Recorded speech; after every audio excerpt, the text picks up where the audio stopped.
After 100 days of war, Putin is counting on the world's indifference. CNN, rewind the clock to February 23rd, the day before Russia launched its all-out invasion of Ukraine, and one might be tempted to guess that Ukrainian President Volodymyr Zelensky's days in office were numbered. After all, Russia's military outspent that of Ukraine by roughly 10-1. Moscow enjoyed a twofold advantage over Kiev in land forces, and the nuclear-armed power had 10 times the aircraft and 5 times the armored fighting vehicles of its neighbor. A visibly angry Russian President Vladimir Putin had appeared on television just days before, delivering a rambling historical monologue that made clear he expected nothing less than regime change in Kiev. The Kremlin leader seemed to be gambling that Zelensky would flee his capital, much as the US-backed president of Afghanistan had left Kabul just a few months earlier, and that Western outrage would subside, albeit with the temporary pain of new sanctions. 100 days later, whatever plans Putin may have had for a victory parade in Kiev are on indefinite hold. Ukrainian morale did not collapse. Ukrainian troops, equipped with modern anti-tank weaponry delivered by the US and its allies, devastated Russian armored columns. Ukrainian missiles sank the guided missile cruiser Moskva, the pride of Russia's Black Sea Fleet, and Ukrainian aircraft stayed in the air, against the odds, President Volodymyr Zelensky in Kharkiv region on May 29th. In late March, Russia's military began withdrawing its battered troops from around the Ukrainian capital, claiming they had shifted focus to capturing country's eastern Donbass region. 3 months after its invasion, Russia no longer appears to be aiming for a short, victorious war in Ukraine, nor does it seem to be capable of achieving one. The problem with prognostication. Does this mean Russia is losing? It's tempting to take a snapshot of the situation on a given day and draw sweeping conclusions. The Ukrainians have managed to kill Russian generals at an astonishing pace. Moscow has been forced to reorganize its military command after initial disarray, and Russian casualties, however elusive the official numbers, are shockingly high.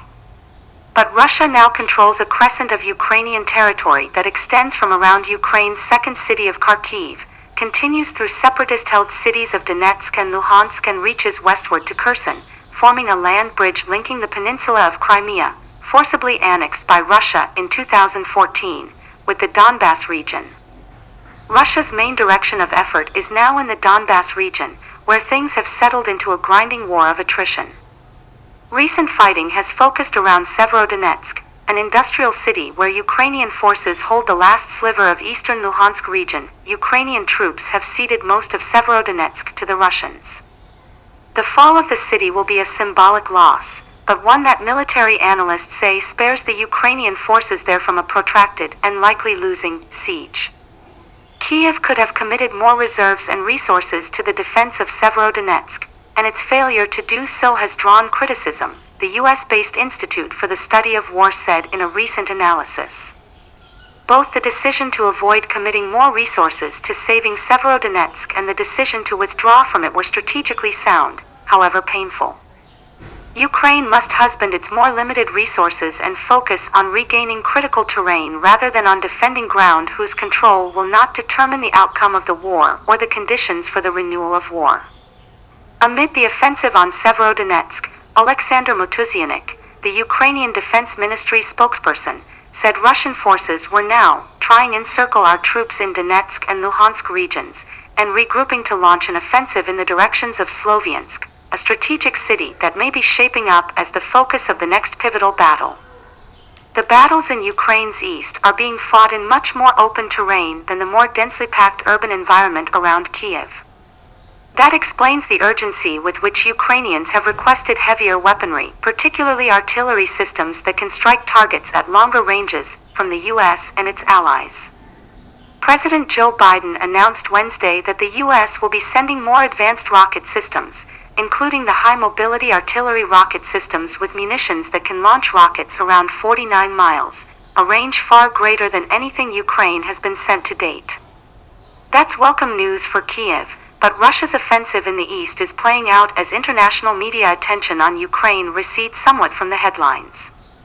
And that may be what Putin is counting on, perhaps mindful that high energy costs and rising consumer prices, both of which have been exacerbated by the war in Ukraine, are more likely to concentrate public opinion and drive election outcomes in the United States and elsewhere.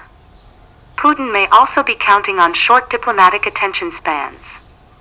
This is the same Russian leader who doubled down on his support for Syrian President Bashar al-Assad in 2015 after Damascus suffered a string of defeats.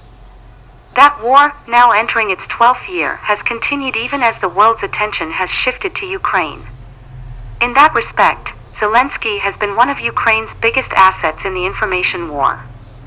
He has made a string of virtual appearances before parliaments around the globe, while reminding other world leaders who might be inclined to placate Putin by pushing for Ukraine to cede territory that it is the Ukrainian people, not he, who must decide outcomes. In Zelensky's appearances with wounded Ukrainian soldiers and civilians, the Ukrainian leader takes selfies and projects a warm, humane, and self-effacing leadership style. That contrasts with the Russian leader's lone public visit to a military hospital. Putin, in an oversized white laboratory coat, met with wounded soldiers and officers who stood stiffly at attention before their commander-in-chief. But Putin, who has ended all domestic political opposition and effectively controls his country's airwaves, does not face the same domestic pressure as Zelensky. Nikolai Patrushev, the head of Putin's Security Council, said in recent remarks that Russian forces aren't chasing deadlines in Ukraine, suggesting Putin has a much more open-ended timeline for his war in Ukraine. Ukrainians, in contrast, fear international fatigue may set in, leading the international community to press their government to make concessions to Putin. You have the watches, but we have the time. That saying, sometimes attributed to a captured Taliban fighter, summed up America's dilemma in fighting the Afghanistan war, a grudging acknowledgement that insurgencies operated on a different political horizons and timelines, and that insurgents needed only outlast, not defeat, the technologically superior U.S. military. To repurpose that phrase, the deciding factor in Ukraine may be who has the time, a Russian dictator who is likely to hold power until he dies, or a Ukrainian people who are fighting for their national survival.